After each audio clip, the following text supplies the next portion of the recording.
Hello friends, beauty's bake and cook চ্যানেলে আপনাদের সবাইকে স্বাগত জানাই। আজকে একটা ব্ল্যাক ফরেস্ট কেক আমি ডেকোরেশন করব, তার সঙ্গে কেক টপারও রয়েছে। এই কেকটা ছিল আমার 1 পাউন্ডের। আমি চকলেট স্পঞ্জটা প্রথমে 3টে লেয়ারে কেটে নিচ্ছি। দেখুন কিভাবে আমি কাটছি। টার্ন টেবিলটা ঘোরাতে ঘোরাতে এক হাতে নাইফ দিয়ে কেটে নিলাম সমানভাবে। কিছুটা সুগার সিরাপ আমি এখানে ব্রাশ করে দিলাম, দিয়ে আমি ক্রিম দিচ্ছি। ক্রিমটা সমানভাবে চারিপাশে আমি স্প্রেড করে দিচ্ছি।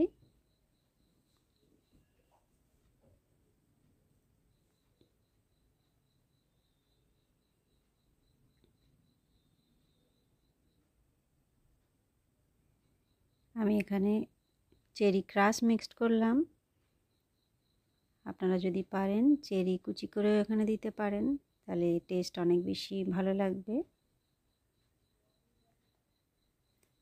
কিছুটা চকো চিপস দিচ্ছি আমি, এর জন্য কেকের টেস্ট অনেক বেশি ভালো লাগে। আমি এরপর সেকেন্ড লেয়ারটা দিয়ে দিলাম, দিয়ে একইভাবে সুগার সিরাপ দিয়ে ক্রিম দিচ্ছি, সমানভাবে চারিপাশে লাগিয়ে নিচ্ছি। প্রত্যেকটা লেয়ারে যেন সমান ক্রিম থাকে সেদিকে খেয়াল রাখতে হবে। যারা নতুন আছেন বিশেষ করে, তারা পাইপিং ব্যাগ দিয়ে যদি দেয় তাহলে এই সমস্যাটা আর থাকবে না। আমি এখানে সেকেন্ড লেয়ারের উপরেও কিছুটা ক্রাশ দিয়ে দিলাম। কিছুটা চকো চিপস দিচ্ছি। চকো চিপসটা না থাকলে দেওয়ার প্রয়োজন নেই, কিছুটা চকলেট কুচি করে দিলেও ভালো লাগবে খেতে। 3 নম্বর লেয়ারটা দিয়ে একইভাবে সুগার সিরাপ দিয়ে আমি এটা প্রথমে ক্রাম কোট করছি। ক্রাম কোট করে আমি 10 মিনিট ফ্রিজে রাখবো, তারপরের উপরে ফাইনাল লেয়ারটা দেব।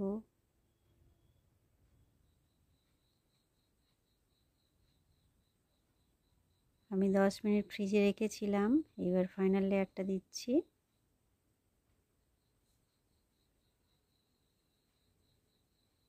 আমার ফ্রিজে রাখার একটাই কারণ, যেন যে ফিনিশিংটা আমি দিচ্ছি সেটা সুন্দর হয়, কোনো রকমের কেকের গুঁড়ো যেন উপরে না উঠে আসে। যদি হাতে সময় না থাকে সেক্ষেত্রে একেবারেই করে নেওয়া ভালো, তবে খেয়াল রাখতে হবে কেকের গুঁড়া যেন উপরে না উঠে আসে, তাহলে ফিনিশিং পুরো খারাপ করে দেবে।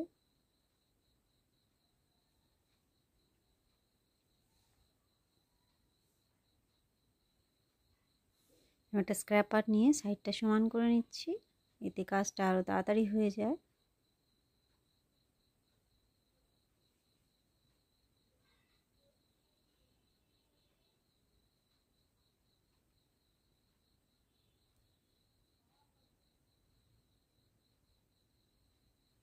কাজটা একটু ধীরে সুস্থে আলতো হাতে করতে হবে, আর অবশ্যই হাতে একটু টাইম নিয়ে করতে হবে, নইলে ফিনিশিং ভালো হবে না, তাড়াহুড়োয় পুরোটাই খারাপ হয়ে যাবে।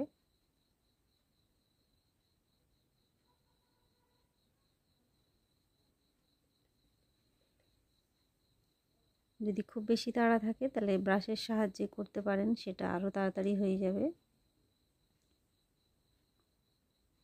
আমি কেকটা ফাইনাল লেয়ার দিয়ে 2 ঘন্টা ফ্রিজে রেখেছিলাম, তারপরের উপর চকলেট গানাশ দিচ্ছি।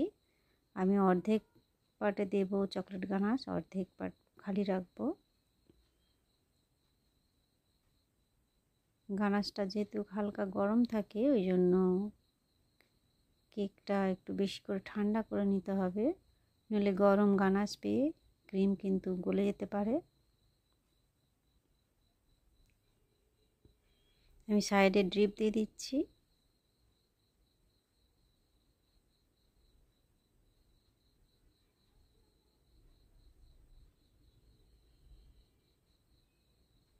আর অপোজিট সাইডে আমি চকলেটের মধ্যে আঙুলটা ডুবিয়ে নিয়ে সেটা ছিটিয়ে দিচ্ছি। এই ডিজাইনটা কিন্তু দারুণ ভালো লাগে দেখতে।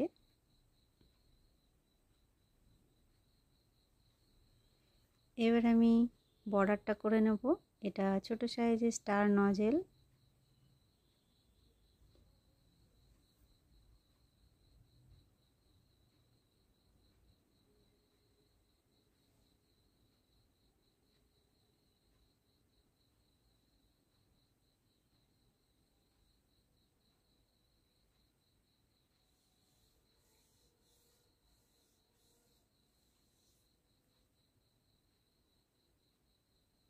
আমি একটা 2D নজেল নিয়েছি, নিয়ে 3টে ফুল করে নিচ্ছি।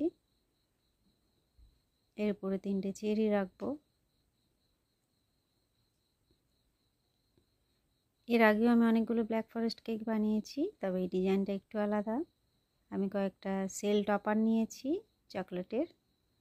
তার আগে আমি এখানে একটু নাইফ দিয়ে জায়গাটা করে নিলাম যাতে টপারগুলো পড়ে না যায়। আমি একটু গোল্ডেন ডাস্ট এর উপরে দিয়ে দিয়েছিলাম ব্রাশের সাহায্যে, যার জন্য এটা সুন্দর একটা গোল্ডেন কালার এসছে। আমি নামটা লিখে নিচ্ছি এখানে। এটা হচ্ছে আমার হোয়াইট চকলেট গানাশ, তার সঙ্গে পিঙ্ক কালার আমি মিক্সড করেছিলাম।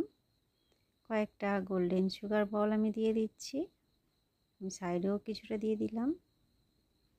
দেখুন কেকটা আমার কমপ্লিট বন্ধুরা। কেমন লাগছে? ভালো লাগলে অবশ্যই একটা লাইক করবেন, চ্যানেলটা সাবস্ক্রাইব করে রাখবেন। আরও বিভিন্ন ধরনের ডিজাইন আমার চ্যানেলে আছে, সেইগুলো দেখে কিছু শিখতে পারেন। দেখা হবে নেক্সট ভিডিওয়ে। Bye bye.